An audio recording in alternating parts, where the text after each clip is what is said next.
हरे कृष्णा। आप सभी भक्तों को मोहिनी एकादशी व्रत की बहुत बहुत शुभकामनाएं। प्रिय भक्तों, वैशाख मास के शुक्ल पक्ष की एकादशी मोहिनी एकादशी 11 के नाम से विख्यात है, जिसका न केवल व्रत करने से बल्कि कथा को सुनने मात्र से भी साधक के साथ साथ उसके पूरे परिवार का उद्धार होता है, भक्ति, मुक्ति और समृद्धि सौभाग्य प्राप्त होता है। विष्णु पुराण में उल्लेख मिलता है कि जब समुद्र मंथन हुआ था तब अमृत को लेकर राक्षसों के बीच युद्ध छिड़ गया। तब भगवान विष्णु ने मोहिनी अवतार धारण करके सभी देवताओं को अमृत का पान कराया था और यह मोहिनी अवतार आज ही के दिन हुआ था। मोहिनी एकादशी अपने नाम के अनुसार ही मनुष्यों के समस्त मोह बंधनों को तोड़ देती है। तो आइए वैशाख मास के शुक्ल पक्ष में आने वाली इस मोहिनी एकादशी की सुंदर कथा का श्रवण करते हैं। यह बात उस समय की है जब धर्म की ध्वजा तले युधिष्ठिर महाराज का शासन इस संपूर्ण पृथ्वी पर सुख और समृद्धि फैला रहा था। एक दिन भगवान श्री कृष्ण से धर्म और ज्ञान की चर्चा करते हुए महाराज युधिष्ठिर ने हाथ जोड़कर पूछा, हे जनार्दन, वैशाख मास के शुक्ल पक्ष में आने वाली एकादशी का क्या नाम है और इसके पालन से क्या फल प्राप्त होता है? भगवान श्री कृष्ण ने इसका उत्तर देते हुए कहा, हे कुंती नंदन, इस संदर्भ में वशिष्ठ मुनि और प्रभु श्री रामचंद्र के बीच इस संवाद को सुनिए, उसी में आपको अपना उत्तर मिल जाएगा। बस फिर क्या था, भगवान श्री कृष्ण जी ने एक सुंदर पौराणिक कथा कहना आरंभ किया। उन्होंने कहा, पूर्व काल में श्री रामचंद्र जी ने अपने कुल गुरु वशिष्ठ मुनि से पूछा, हे ऋषिवर, सीता के विरह में मैं अत्यंत निराश हूँ, कृपया मुझे ऐसा कोई व्रत बताइए जिसके पालन से मैं समस्त पाप और दुखों से मुक्त हो पाऊं। यह सुनकर वशिष्ठ मुनि ने कहा, प्रिय राम, आप अत्यंत बुद्धिमान हैं, आपके पवित्र नाम से ही समस्त दुखों का नाश होने वाला है। फिर भी जीवों के कल्याण हेतु आपने जो प्रश्न पूछा है वह अत्यंत प्रशंसनीय है। वैशाख मास के शुक्ल पक्ष में आने वाली मोहिनी एकादशी अत्यंत मंगलदायी है, जिसके पालन से व्यक्ति समस्त भौतिक क्लेश और पापों से मुक्त हो जाता है। अब आप इस विषय में एक पौराणिक कथा का श्रवण कीजिए। प्राचीन काल में सरस्वती नदी के किनारे भद्रावती नाम की एक नगरी बसी हुई थी। उस नगरी में द्वितीयमान नाम का राजा राज करता था। उसी नगरी में एक वैश्य रहता था जो धन्य धान से पूर्ण था। उसका नाम धनपाल था। वह अत्यंत धर्मात्मा तथा नारायण भक्त था। उसने नगर में अनेक भोजनालय, प्याऊ, कुएं, तालाब, धर्मशालाएं आदि बनवाए। सड़कों के किनारे आम, जामुन, नीम आदि के वृक्ष लगवाए, जिससे पथिकों को सुख मिले। उस वैश्य के 5 पुत्र थे, जिसमें सबसे बड़ा पुत्र अत्यंत पापी व दुष्ट था। वह वैश्याओं और दुष्टों की संगति करता था। इससे जो समय बचता था उसे वह जुआ खेलने में व्यतीत करता था। वह बड़ा ही अधम था तथा देवता, पितृ आदि किसी को भी नहीं मानता था। अपने पिता का अधिकांश धन वह बुरे व्यवसायों में ही उड़ाता था। मद्यपान तथा मांस भक्षण करना उसका नित्य कर्म था। जब अत्यधिक समझाने बुझाने पर भी वह सीधे रास्ते पर नहीं आया तो दुखी होकर उसके पिता, भाइयों तथा कुटुंबियों ने उसे घर से निकाल दिया और उसकी निंदा करने लगे। घर से निकलने के पश्चात वह अपने आभूषण तथा वस्त्रों को बेच बेच कर अपना जीवन यापन करने लगा। अब धन नष्ट होने पर वेश्याओं तथा उसके दुष्ट साथियों ने भी उसका साथ छोड़ दिया। अब वह भूख प्यास से व्यथित हो गया तो उसने चोरी करने का विचार किया तथा रात्रि में चोरी करके अपना पेट पालने लगा। किंतु एक दिन वह पकड़ा गया, परंतु राजा के सिपाहियों ने वैश्य का पुत्र जानकर उसे छोड़ दिया, क्योंकि उसके पिता की उस नगर में बड़ी ही प्रतिष्ठा थी। जब वह दूसरी बार पुनः पकड़ा गया तब सिपाहियों ने भी उसका कोई लिहाज नहीं किया तथा राजा के सामने प्रस्तुत करके उसे सारी बात बताई। तब राजा ने उसे कारागार में डलवा दिया। कारागार में राजा के आदेश से उसे नाना प्रकार के कष्ट दिए गए तथा अंत में उसे नगर से निष्कासित करने का आदेश दिया गया। दुखी होकर उसे नगर भी छोड़ना पड़ा। अब वह वन में पशु पक्षियों को मारकर पेट भरने लगा तदुपरांत बहरिया बन गया तथा धनुष बाण से वन के निर्दोष जीवों को मार मार कर खाने एवं बेचने लगा। एक बार वह भूख एवं प्यास से व्याकुल होकर भोजन की खोज में निकला तथा कौटिल्य मुनि के आश्रम में जा पहुंचा। हे राजन, इन्हीं दिनों बैसाख का महीना था। कौटिल्य मुनि गंगा स्नान करके आए थे। उनके भीगे वस्त्रों की छींटे उस पापी पर पड़ गए, जिसके फलस्वरूप उसे कुछ सद्बुद्धि प्राप्त हुई। वह अधम ऋषि के पास पहुंचकर हाथ जोड़कर कहने लगा, हे महात्मा, मैंने अपने जीवन में अनेक पाप किए हैं। कृपया कर आप उन पापों से छूटने का कोई साधारण तथा धन रहित उपाय बतलाइए। ऋषि ने कहा, हे व्याध, तू ध्यान देकर सुन। वैशाख मास के शुक्ल पक्ष की एकादशी का व्रत कर। इस एकादशी का नाम मोहिनी है। इसका उपवास करने से तेरे सभी पाप नष्ट हो जाएंगे। ऋषि के वचनों को सुनकर वह बहुत प्रसन्न हुआ और उनकी बताई हुई विधि के अनुसार उसने मोहिनी एकादशी का व्रत किया। हे श्री राम, इस व्रत के प्रभाव से उसके सभी पाप नष्ट हो गए तथा अंत में वह गरुड़ पर सवार हो विष्णु लोक को गया। संसार में इस व्रत से उत्तम दूसरा कोई व्रत नहीं। इसके महात्म्य के श्रवण एवं पठन से जो पुण्य प्राप्त होता है वह पुण्य 1,000 गौदान के पुण्य के समान है। प्राणी को सदैव संतों का संग करना चाहिए। संतों की संगति से मनुष्य को न केवल सद्बुद्धि प्राप्त होती है अपितु उसके जीवन का उद्धार हो जाता है। पापियों की संगति प्राणी को नरक में ले जाती है। श्रेष्ठ मुनियों को चाहिए कि वे आत्म कल्याण के लिए एकादशी तिथि के आने पर कभी भी अन्न ना खाएं। संसार के सभी पाप एकादशी के दिन भगवान नारायण की आज्ञा से अन्न के भीतर निवास करते हैं, तो इसीलिए एकादशी के दिन किसी भी प्रकार का अन्न का सेवन नहीं करना चाहिए।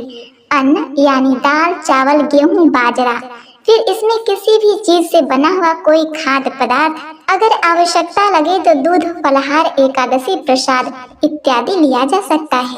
भगवान श्री कृष्ण ने युधिष्ठिर से कहा, हे राजन, एकादशी की रात्रि में हरि के समीप जागरण करने का महात्मा सुनो, जिसे कार्तिकेय जी के पूछने पर भगवान शंकर जी ने उन्हें बताया था। एक बार महादेव जी कार्तिकेय से बोले, हे पुत्र, जो कली में एकादशी की रात में जागरण करते समय वैष्णव शास्त्र का पाठ करते हैं, उनके कोटि जन्मों के किए हुए 4 प्रकार के पाप नष्ट हो जाते हैं। जो एकादशी के दिन वैष्णव शास्त्रों का उपदेश करता है उसे मेरा भक्त जानना चाहिए। जिसे एकादशी के जागरण में निद्रा नहीं आती तथा जो उत्साह पूर्वक नाचता और गाता है वह मेरा विशेष भक्त है। मैं उसे उत्तम ज्ञान देता हूँ और भगवान विष्णु मोक्ष प्रदान करते हैं। अतः मेरे भक्त को विशेष रूप से जागरण करना चाहिए। जो भगवान विष्णु से वैर करते हैं उन्हें पाखंडी जानना चाहिए। जो एकादशी को धारण करते हैं और गाते हैं, उनकी कथा को सुनते हैं, उन्हें आधे निमेष में अग्निष्टोम तथा अधिरात्र यज्ञ के समान फल प्राप्त होता है। जो रात्रि जागरण में बारंबार भगवान विष्णु के मुखारविंद का दर्शन करते हैं उनको भी वही फल प्राप्त होता है। जो मानव द्वादशी तिथि को भगवान विष्णु के आगे जागरण करते हैं वे यमराज के पास से मुक्त हो जाते हैं। जो द्वादशी को जागरण करते समय गीता शास्त्र से मनोविनोद करते हैं वे भी यमराज के बंधन से मुक्त हो जाते हैं। जो प्राण त्याग हो जाने पर द्वादशी का जागरण नहीं छोड़ते वे धन्य और पुण्यात्मा हैं। जिनके वंश के लोग एकादशी की रात में जागरण करते हैं वे ही धन्य हैं। जिन्होंने एकादशी को जागरण किया है उन्होंने यज्ञ दान, गया स्नान और नित्य प्रयाग स्नान कर लिया। उन्हें सन्यासियों का पुण्य भी मिल जाता है। भगवान विष्णु के भक्त जागरण सहित एकादशी व्रत करते हैं, इसलिए वे मुझे सदा ही विशेष प्रिय हैं। जिन्होंने एकादशी की रात्रि में जागरण किया है उसने पुनः प्राप्त होने वाले शरीर को स्वयं ही भस्म कर लिया। जिसने त्रिस्पसा एकादशी को रात में जागरण किया है वह भगवान विष्णु के स्वरूप में लीन हो जाता है। जिसने हरि बोधनी एकादशी की रात में जागरण किया है उसके स्थूल शरीर सभी पाप नष्ट हो जाते हैं। जो द्वादशी की रात में जागरण तथा ताल स्वर के साथ संगीत का आयोजन करता है उसे महान पुण्य की प्राप्ति होती है। जो एकादशी के दिन ऋषियों द्वारा बनाए हुए दिव्य शास्त्रों से ऋग्वेद, यजुर्वेद तथा सामवेद के वैष्णव मंत्रों से संस्कृत और प्राकृतिक अन्य स्रोतों में गीत वाद्य आदि के द्वारा भगवान विष्णु को संतुष्ट करते हैं उसे भगवान विष्णु भी परमानंद प्रदान करते हैं। जो एकादशी की रात में भगवान विष्णु के आगे वैष्णव भक्तों के समीप गीत और विष्णु सहस्त्र नाम का पाठ करता है वह उस परम धाम में जाता है जहाँ साक्षात भगवान नारायण विराजमान है। पुण्यमय भगवान तथा स्कंद पुराण भगवान विष्णु को प्रिय है। मथुरा और व्रज में भगवान विष्णु के बाल चरित्र का जो वर्णन किया गया है उसे जो एकादशी की रात में भगवान केशव का पूजन करके पढ़ता है उसका पुण्य कितना है यह मैं भी नहीं जानता, कदाचित भगवान विष्णु जानते हों। बेटा, भगवान के समीप गीत नृत्य तथा स्रोत पाठ आदि से जो फल होता है वही कली में श्री हरि के समीप जागरण करते समय विष्णु सहस्त्र नाम गीता तथा श्रीमद् भागवत का पाठ करने से सहस्त्र गुना होकर मिलता है। जो श्री हरि के समीप जागरण करते समय रात में दीपक जलाता है उसका पुण्य 100 पुण्यों से भी नष्ट नहीं होता। जो जागरण काल में मंजरी सहित तुलसी दल से भक्ति पूर्वक श्री हरि का पूजन करता है उसका पुनः इस संसार में जन्म नहीं होता। स्नान, चंदन, लेप, धूप, दीप, नैवेद्य, ताम्बूल यह सब जागरण काल में भगवान को अर्पित किया जाए तो इससे अक्षय पुण्य होता है। कार्तिकेय, जो भक्त मेरा ध्यान करना चाहता है वह एकादशी की रात्रि में श्री हरि के समीप भक्ति पूर्वक जागरण करे। एकादशी के दिन जो लोग जागरण करते हैं उनके शरीर में इंद्र आदि देवता आकर स्थिर होते हैं। जो जागरण काल में महाभारत का पाठ करते हैं वे उस परम धाम में जाते हैं जहाँ सन्यासी महात्मा जाया करते हैं। जो उस समय श्री रामचंद्र जी का चरित्र 10 कंठवध पढ़ते हैं वे योगवेत्ताओं की गति को प्राप्त होते हैं। जिन्होंने श्री हरि के समीप जागरण किया है, जिन्होंने चारों वेदों का स्वाध्याय, देवताओं का पूजन, यज्ञों का अनुष्ठान तथा सब तीर्थों में स्नान किया है, श्री कृष्ण से बढ़कर कोई देवता नहीं, एकादशी व्रत के समान दूसरा कोई व्रत नहीं। जहाँ भागवत शास्त्र है भगवान विष्णु के लिए वहाँ जागरण किया जाता है और वहाँ शालिग्राम शिला स्थित होती है, वहाँ साक्षात भगवान विष्णु उपस्थित होते हैं। अब तुम एकादशी व्रत विधि को सुनो। दशमी की रात्रि को पुनः ब्रह्मचर्य का पालन करें तथा भोग विलास से दूर रहें। प्रातः एकादशी को लकड़ी का दातुन का प्रयोग न करें। नींबू, जामुन, आम के पत्ते लेकर चबा लें और उंगली से कंठ शुद्ध करें। वृक्ष से पत्ता तोड़ना भी वर्जित है, अतः स्वयं गिरे हुए पत्ते का सेवन करें। यदि यह संभव न हो तो पानी से 12 कुल्ले कर लें, फिर स्नान आदि कर मंदिर में जाकर गीता पाठ करें या पुरोहित आदि से श्रवण करें। प्रभु के सामने इस प्रकार प्रण करना चाहिए कि आज मैं चोर, पाखंडी, दुराचारी मनुष्य से बात नहीं करूंगा और न ही किसी का दिल दुखाऊंगा। गौ, ब्राह्मण आदि को फलहार एवं अन्न आदि देकर प्रसन्न करूंगा। रात्रि को जागरण करके कीर्तन करूंगा। ओम नमो भगवते वासुदेवाय नमः इस 12 अक्षर मंत्र अथवा गुरु मंत्र का जाप करूंगा। राम, कृष्ण, नारायण इत्यादि विष्णु सहस्त्र नाम को कंठस्थ कर भूषण बनाऊंगा। ऐसी प्रतिज्ञा करके श्री हरि विष्णु भगवान का स्मरण कर प्रार्थना करें। कहें, हे त्रिलोकपति, मेरी लाज आपके हाथ में है, अतः मुझे इस प्रण को पूरा करने की शक्ति प्रदान करें। मौन जप, शास्त्र पठन, कीर्तन, रात्रि जागरण एकादशी व्रत में विशेष लाभ पहुंचाता है। एकादशी के दिन अशुद्ध द्रव्य से बने पेय न पिएं, तली भुनी हुई चीजें न खाएं, फल अथवा घर पर निकला हुआ फल का रस अथवा थोड़े दूध या जल पर रहना विशेष लाभदायक है। व्रत के दशमी, एकादशी और द्वादशी इन तीनों दिनों में काष्य के बर्तन, मांस, प्याज, लहसुन, मसूर, उड़द, चने, कोदो, शाक, शहद, तेल और पान इसका सेवन न करें। व्रत के एक दिन पहले दशमी को और दूसरे दिन द्वादशी को जौ, गेहूं, मूंग, सेधा, नमक, काली मिर्च, शर्करा, घी आदि का एक बार भोजन करें। फलहारी को गोभी, गाजर, शलजम, पालक, साग इत्यादि का सेवन नहीं करना चाहिए। आम, अंगूर, केला, बादाम, पिस्ता आदि अमृत फलों का सेवन करना चाहिए। जुआ, निद्रा, पान, पराई निंदा, चुगली, चोरी, हिंसा, मैथुन, क्रोध तथा झूठ, कपटी अन्य कुमार्गों से नितांत दूर रहना चाहिए। बैल की पीठ पर सवारी न करें। भूलवश किसी निंदक से बात हो जाए तो इस दोष को दूर करने के लिए भगवान सूर्य के दर्शन तथा धूप दीप से श्री हरि की पूजा कर क्षमा याचना कर लेनी चाहिए। एकादशी के दिन घर में झाड़ू नहीं लगाएं, इससे चींटी आदि सूक्ष्म जीवों की मृत्यु का भय रहता है। इस दिन बाल नहीं कटवाएं, मधुर बोलें, अधिक न बोलें। अधिक बोलने से न बोलने योग्य वचन भी निकल जाते हैं। सत्य भाषण करना चाहिए। इस दिन यथाशक्ति अन्नदान करें, किंतु स्वयं किसी का दिया हुआ अन्न कदापि ग्रहण न करें। प्रत्येक वस्तु प्रभु को भोग लगाकर तथा तुलसी दल छोड़कर ग्रहण करना चाहिए। एकादशी के दिन किसी संबंधी की मृत्यु हो जाए तो उस दिन व्रत रखकर उसका फल संकल्प करके मृतक को देना चाहिए और गंगा जी में पुष्प अस्थि प्रवाहित करने पर भी एकादशी व्रत रखकर व्रत फल प्राणी के निमित्त दे देना चाहिए। प्राणी मात्र को अंतर्यामी का अवतार समझकर किसी से छल कपट नहीं करना चाहिए। अपना अपमान करने या कटु वचन बोलने पर भूलकर भी क्रोध नहीं करें। संतोष का फल सर्वदा मधुर होता है। मन में दया रखनी चाहिए।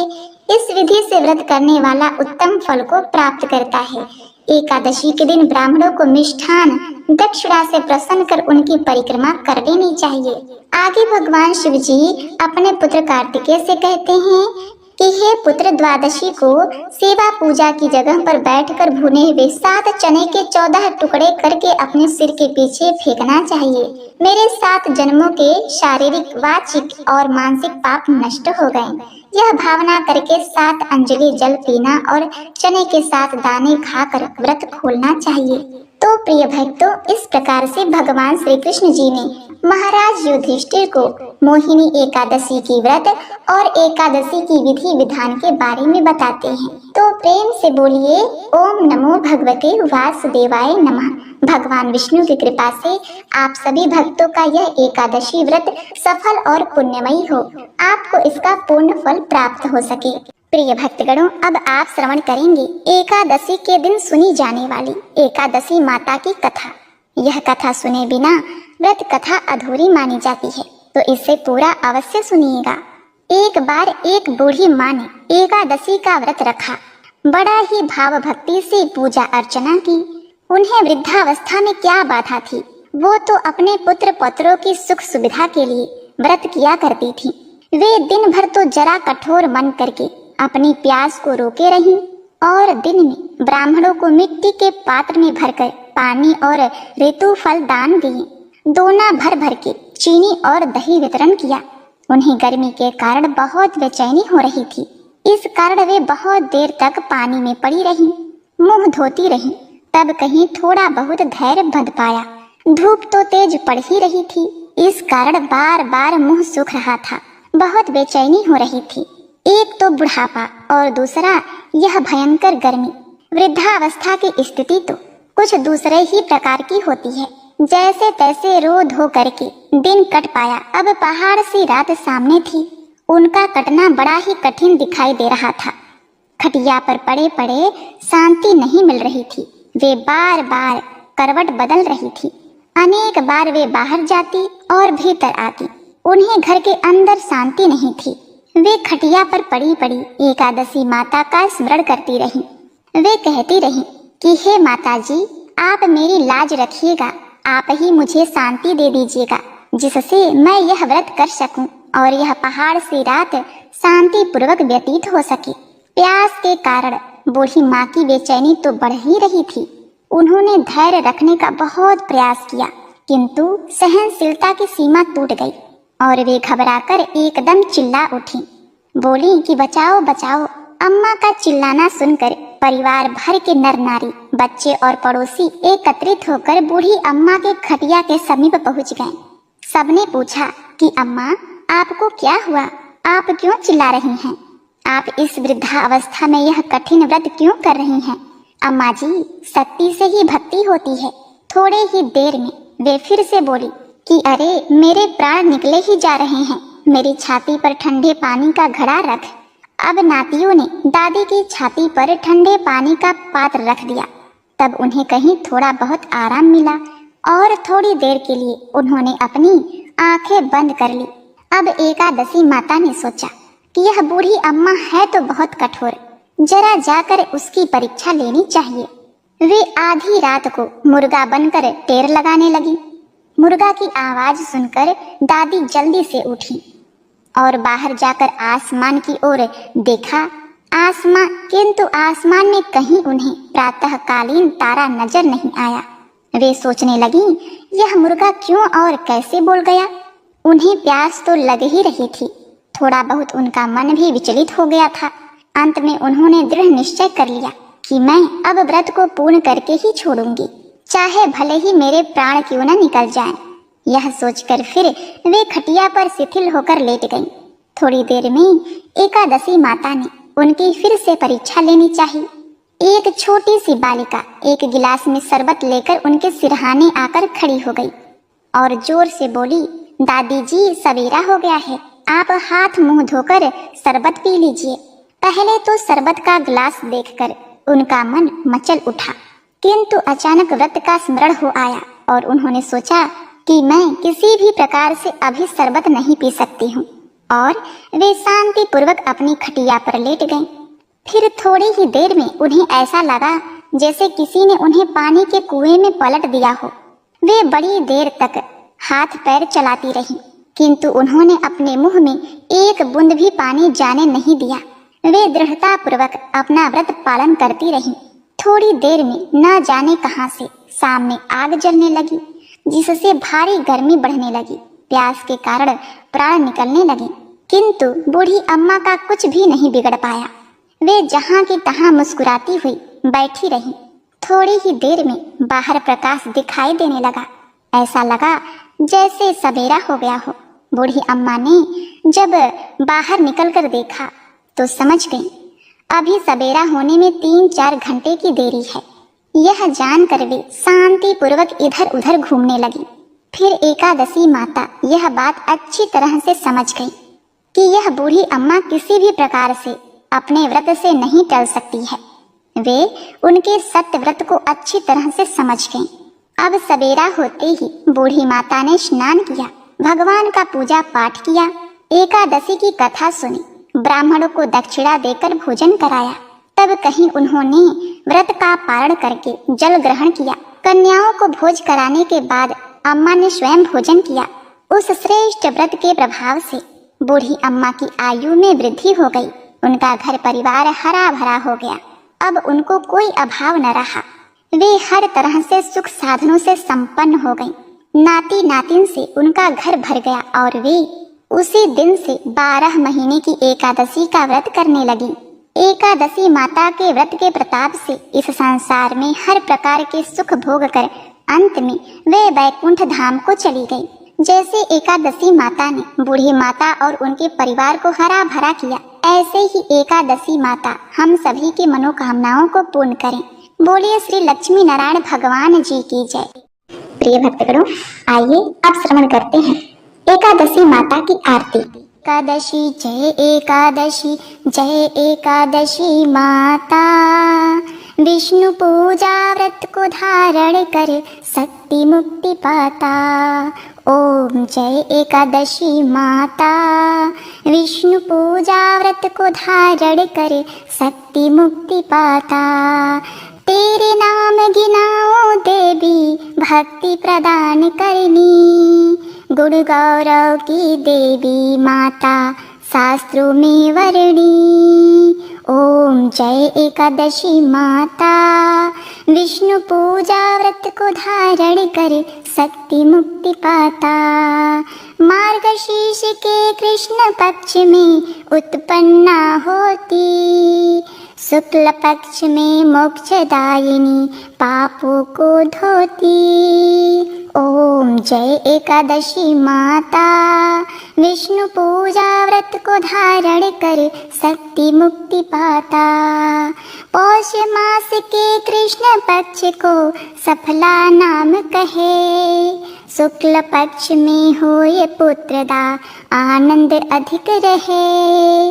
ओम जय एकादशी माता, विष्णु पूजा व्रत को धारण कर शक्ति मुक्ति पाता।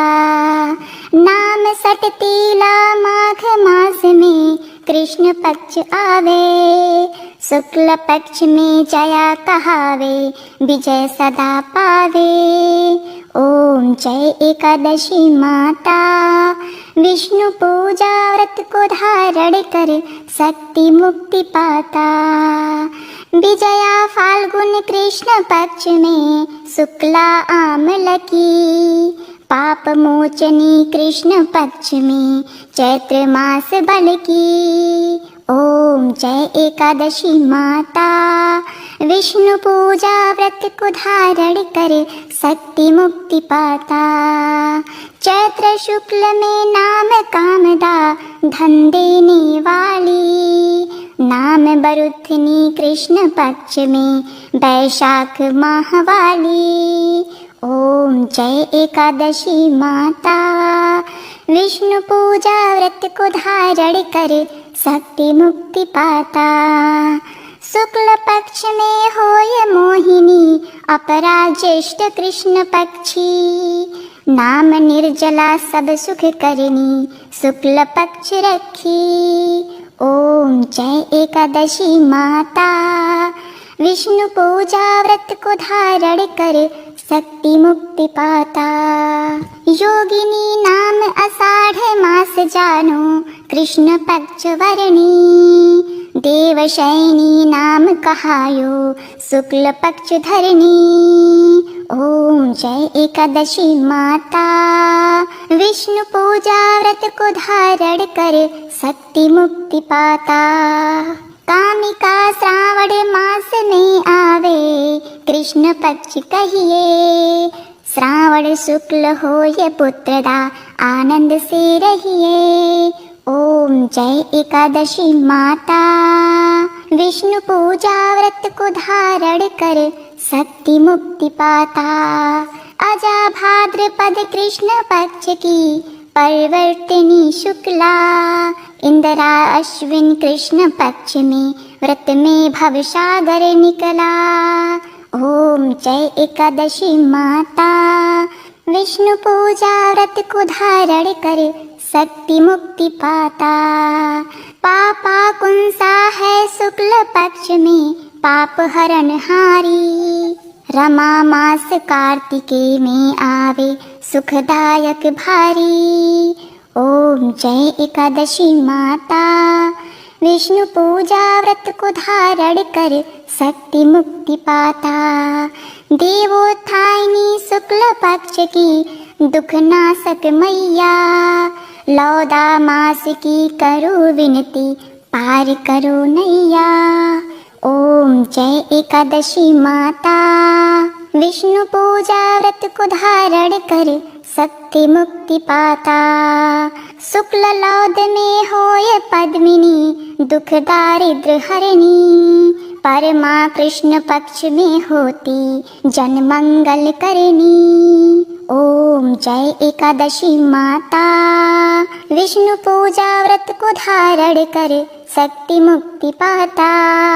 जो कोई आरती एकादशी की भक्ति सहित गावे, जन रघुनाथ स्वर्ग का वासा निश्चय वह पावे।